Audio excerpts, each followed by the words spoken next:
السلام عليكم ورحمة الله وبركاته.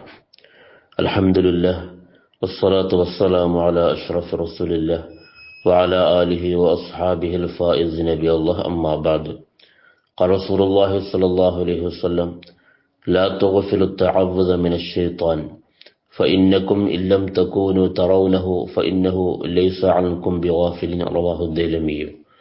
മുത്തനബി സല്ലല്ലാഹു അലൈഹി വസല്ലം പറയുകയാണ്: ലാ തുഗ്ഫിലു തഅവ്വുദ മിനശ് ശൈത്താനി, പിശാചിനെ തൊട്ട് കാവലിനെ തേടുന്ന കാര്യത്തിൽ നിങ്ങൾ അശ്രദ്ധ കാണിക്കരുത്.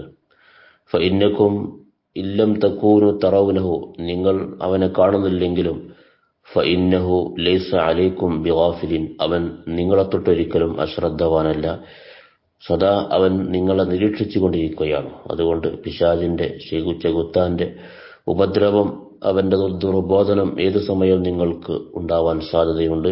അവന്റെ പിശാചിനെ തൊട്ട് നിങ്ങൾ എപ്പോഴും, അവന്റെ പിശാചിന്റെ ദുർബോധനങ്ങളെ തൊട്ടും അവന്റെ ഷർറുകളെ തൊട്ടും നിങ്ങൾ എപ്പോഴും കാവലിനെ തേടുകയും നിതാന്തമായി ജാഗ്രത പുലർത്തുകയും ചെയ്യുക എന്ന് നബി സല്ലല്ലാഹു അലൈഹി വസല്ലം പ്രത്യേകം ഓർമ്മപ്പെടുത്തുന്നു. വഫഖനല്ലാഹ്.